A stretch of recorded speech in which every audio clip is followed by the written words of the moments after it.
એવા ઘણા બધા લોકો છે જેને મને એ પૂછ્યું કે આ ઇન્કમ ટેક્સ એક્ટ શું હોય છે. જ્યારે આપણે વાત કરીએ ઇન્કમ ટેક્સની તો ઘણા બધા લોકોમાં એક ફફડાટ જોવા મળ્યો છે કે જ્યારે પણ ઇન્કમ ટેક્સ ડિપાર્ટમેન્ટમાંથી કોઈ નોટિસ વગેરે આવે તો અમને ઘણો બધો ડર લાગતો હોય છે. તો બેસિકલી આ ઇન્કમ ટેક્સ શું છે તો સમજી લો કે જ્યારે પણ કોઈ માણસ આવકની કમાણી કરે તો એ આવકનો અમુક ભાગ એને સરકારને આપવો પડે. હવે એમ થાય કે ભાઈ અમારી કમાણી અમે સરકારને શું કામ આપીએ? તો જુઓ કે સરકાર પણ સામે આપણને ઘણી બધી ઇન્ફ્રાસ્ટ્રક્ચર, ઘણા બધા માળખાગત સુવિધાઓ અને એવી બીજી ઘણી બધી સુવિધાઓ આપે છે. જેમ કે આપણે અહીંયા બેઠા બેઠા આ વિડીયો જોઈ રહ્યા છીએ, જ્યારે દેશની બોર્ડર ઉપર દેશના જવાનો આપણી સુરક્ષા માટે દિવસ રાત એક કરતા હોય છે. એ લોકોને પગાર કોણ આપે? એ લોકો માટે હથિયારો કોણ ખરીદે? આપણે જોયું કે હમણાં કોવિડના સંજોગોની અંદર સરકારે ખૂબ મહેનત કરી કોવિડને પાછો પાડવા માટે, અને એના માટે ઘણી બધી સારી સારી હોસ્પિટલોમાં મફત સારવારની પણ યોજના હતી. આ બધો ખર્ચો કોને ઉપાડ્યો? અને ત્યાં સુધી કે અમદાવાદની અમુક હોસ્પિટલોમાં તો તમે ફક્ત તમારું આધાર કાર્ડ લઈને જાઓ અને એમ લાગે કે ભાઈ તમારી પાસે તમને કોવિડ થયો છે, ત્યાં તમે ટેસ્ટ કરાવો, ટેસ્ટમાં જો પોઝિટિવ આવે તો સીધું લોકો તમને કહે કે જાઓ જે તે નંબર ઉપર જે બેડ ખાલી છે ત્યાં જઈને તમે ઓક્યુપાય કરી લો બેડને. ડૉક્ટર આવીને તમારો રિપોર્ટ કરશે, ડૉક્ટર આવીને તમને દવાઓ તથા બીજા અન્ય ટેસ્ટને સ્પેસિફાઈ કરી આપશે. કેટલી બધી માળખાગત સુવિધાઓ, સારા રસ્તા, ઘણી બધી કલ્યાણકારી યોજનાઓ, અને આ બધી યોજનાઓને કમ્પ્લીટ કરવા માટે, એને ફૂલફિલ કરવા માટે સરકારને જોઈએ છે પૈસા. સરકારને પણ રેવન્યુની જરૂરત હોય છે, સરકારને પણ આવકની જરૂરત હોય છે. કારણ કે જો આટલા સારા સારા ખર્ચા કરતા હોઈએ તો એ ખર્ચાની સામે આવક પણ મળવી જોઈએ. પણ પ્રશ્ન એ થાય કે આ આવક આપણને ક્યાંથી મળે? સરકાર એવું તો શું કરે કે જેથી એને આવક થાય? દેખો, સરકાર પાસે એવા ઘણા બધા રિસોર્સિસ હોય, ઘણા બધા સ્ત્રોતો હોય છે જ્યાંથી એ આવી આવકને મેળવી શકે. એમાંથી એક છે ટેક્સેશન, એમાંથી એક છે કર વ્યવસ્થા. તો આપણે ઇન્કમ ટેક્સની ચર્ચા કરીએ કે જીએસટીની ચર્ચા કરીએ એ પહેલાં એ સમજી લઈએ કે કોઈ પણ અર્થવ્યવસ્થાની અંદર, ખાસ કરીને ભારત જેવી અર્થવ્યવસ્થાની અંદર જ્યારે આપણે વાત કરીએ કર વ્યવસ્થાની, ટેક્સ સ્ટ્રક્ચરની, તો કેટલા પ્રકારના ટેક્સ એક્ઝિસ્ટ કરે છે? તો બેસિકલી ત્યાં બે પ્રકારના ટેક્સ હોય. પહેલું છે ઇનડાયરેક્ટ ટેક્સ અને બીજું છે ડાયરેક્ટ ટેક્સ. મતલબ પ્રત્યક્ષ કર વ્યવસ્થા અને બીજું છે અપ્રત્યક્ષ અથવા પરોક્ષ કર વ્યવસ્થા. હવે આ બંનેનો તફાવત શું?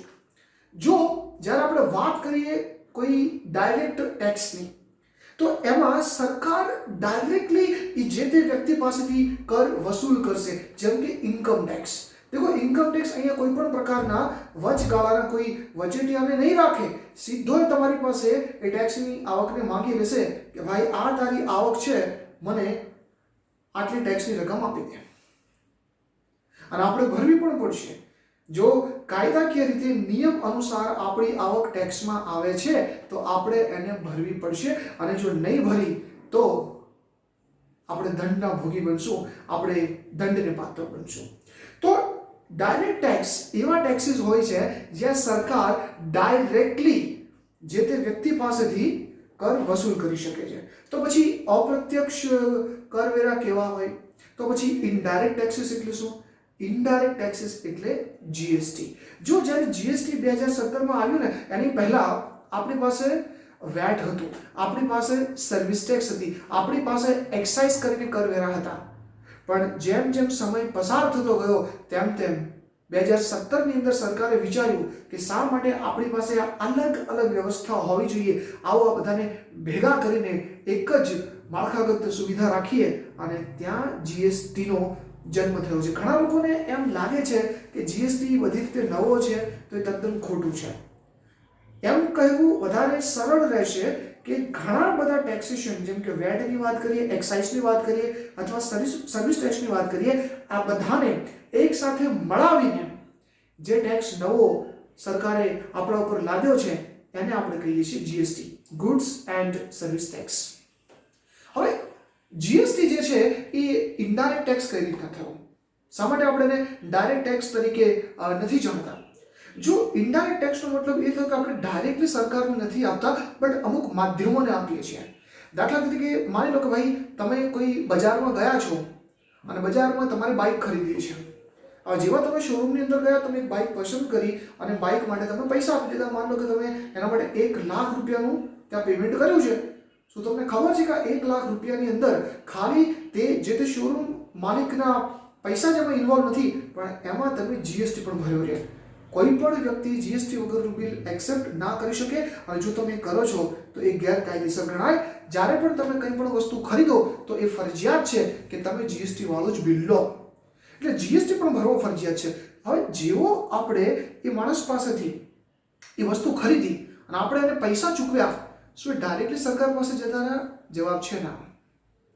આપણે ફક્ત એ શોરૂમ માલિકને પૈસા આપ્યા છે જીએસટી સાથે. એ જીએસટી એના આગળના વ્યક્તિને આપશે. એ હોલસેલર જેની પાસેથી એને બલ્કમાં હોલસેલમાં બાઇકો ખરીદી છે, જે હોલસેલર છે એ આગળ જેની પાસેથી એને બાઇકોના સ્પેર પાર્ટ્સ કે બાઇકો ખરીદી એને પૈસા આપશે.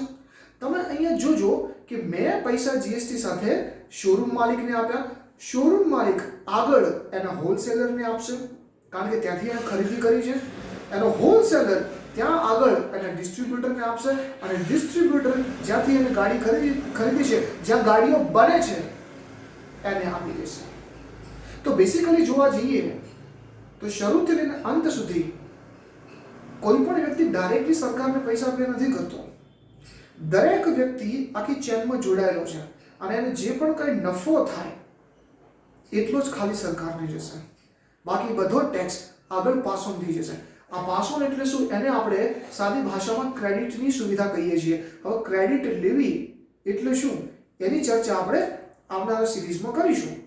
પણ એટલું ધ્યાન રાખીએ કે જીએસટી જેવા જે અપ્રત્યક્ષ કરવેરા છે એ ડાયરેક્ટલી આપણે સરકારને પે નથી કરતા, આપણે કોઈ વ્યક્તિને પે કરીએ છીએ અને એ વ્યક્તિ અમુક ગણતરીઓ પછી એ ટેક્સ સરકારને આપે છે. તો દોસ્તો આ હતા આપણી પાસે પ્રત્યક્ષ અને અપ્રત્યક્ષ કરવેરા. પ્રત્યક્ષ કરમાં આજની તારીખમાં ઇન્કમ ટેક્સ સક્રિય છે. ભલે એ પછી દેશની અંદર કામમાં આવતો ઇન્કમ ટેક્સ હોય કે પછી વિદેશમાંથી કરેલી કમાણીનો ઇન્કમ ટેક્સ હોય, બંને પ્રત્યક્ષ કરવેરાની જોગવાઈમાં આવશે. અને અપ્રત્યક્ષ કરવેરા એટલે જીએસટી. તમે નહીં માનો કે જે પ્રત્યક્ષ કરવેરા છે એટલે કે ડાયરેક્ટ ટેક્સ એ દરેક વ્યક્તિ ઉપર લાગુ નથી થતો, દરેકને એ ભરવાનો નથી થતો. જેમ કે જો કોઈ ખેડૂત હોય, જો કોઈ ફાર્મર હોય, એગ્રીકલ્ચરલ બિઝનેસની અંદર જો એ જોડાયેલો હોય તો તેને કોઈ પણ પ્રકારના ઇન્કમ ટેક્સ જેવો કર ભરવાની જરૂરત નથી હોતી. જો કે એને સરકારને એની ગણતરી, એની કેલ્ક્યુલેશન બતાવવી પડે કે આ વર્ષની અંદર મારા ખેતરની અંદર આ પદ્ધતિથી મેં આટલી આવક એગ્રીકલ્ચરલ આવક તરીકે મેં કમાણી કરી છે. જ્યારે આપણે વાત કરીએ જીએસટીની તો આની અંદર બધા જ ઇન્ક્લુડ થાય છે. ઇન્કમ ટેક્સમાં ખેડૂતોને ટેક્સ ભરવાની જરૂરત નથી. જે એવા લોકો જે સ્લેબ રેટની લિમિટમાં નથી આવતા, તમને કદાચ ખ્યાલ જ હશે કે સરકારે અમુક સ્લેબ રેટ્સ બનાવ્યા છે, અમુક સ્લેબ્સ બનાવ્યા છે. જો તમે એ સ્લેબની આવકને વટાવો તો જ તમારે ટેક્સ ભરવાનો થાય, નહીં તો નથી થતો. સરકારે ચોખ્ખું કીધું છે કે જો 2.5 લાખ સુધીની આવક હોય તો તમારે ટેક્સ ભરવાનો નથી થતો. 2.5 લાખથી વધારે પણ 5 લાખ સુધીની આવક થાય તો ટેક્સ તો નીકળશે પણ એ માફ થઈ જશે. અને 5 લાખ પછી જો તમારી આવક શરૂ થાય તો પછી તમારે ટેક્સ ભરવો ફરજિયાત છે.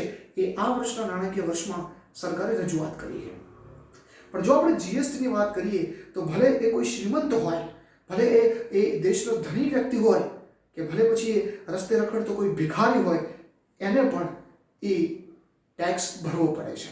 કારણ કે જ્યારે ભિખારી પણ પૈસા ચૂકવીને કંઈ ખરીદે, ભલે પછી એ નાનકડી ફેવિક્વિક ખરીદે, પછી ભલે એ મીઠાનું પેકેટ ખરીદે, ભલે એ મરચાનું પેકેટ ખરીદે, ભલે એ પછી કોઈ પણ નાનકડી પેન ખરીદે, દોસ્તો દરેક ખરીદીમાં જ્યારે પોતાની કિંમત ચૂકવે છે સામેવાળાને તો એમાં ક્યાંક અંશે જીએસટી હોય જ છે. તો આપણે એમ કહી શકીએ દોસ્તો કે આ દેશનો દરેક નાગરિક પછી ભલે શ્રીમંત વ્યક્તિ હોય કે પછી એક નાનકડો અદનો વ્યક્તિ હોય, એ પણ પોતાનો ટેક્સ ભરીને આ દેશની કર વ્યવસ્થામાં ભાગીદાર જરૂર બને છે. મતલબ દોસ્તો આ દેશના દરેક નાગરિક આ દેશના વિકાસમાં પોતાનો ફાળો જાણે અજાણે જરૂર આપે છે. તો આ હતા પ્રત્યક્ષ કરવેરા અને અપ્રત્યક્ષ કરવેરા, મતલબ ડાયરેક્ટ ટેક્સ અને ઇનડાયરેક્ટ ટેક્સ. હવે આપણે એ જાણીએ કે આ ટેક્સની અંદર કેવી કેવી ગણતરીઓ આવે છે. આ ટેક્સને સમજવા માટે કેવા કેવા પ્લેટફોર્મ આવે છે. ઘણીવાર આપણે ઇન્કમ ટેક્સ ઓફિસર સાથે પણ ચર્ચા કરવી પડે, આપણે જીએસટી ઓફિસર સાથે પણ ચર્ચા કરવી પડે. તો આખા જીએસટી એક્ટની અંદર, આખા કાયદાની અંદર અને ઇન્કમ ટેક્સના આખા કાયદાની અંદર કેવા કેવા પ્રોવિઝન્સ છે, કેવી કેવી કલમો છે, આ બધું જ આપણે આખી સિરીઝની અંદર શીખવાના છીએ. તો તમને મળતા કોઈ પણ પ્રશ્નો તમે અહીંયા રજૂ કરી શકો છો. અમે અમારો બેસ્ટ પ્રયત્ન કરીશું કે પ્રશ્નોને જાણીને અમે તમને એનો સાચો ઉત્તર આપી શકીએ. ધન્યવાદ.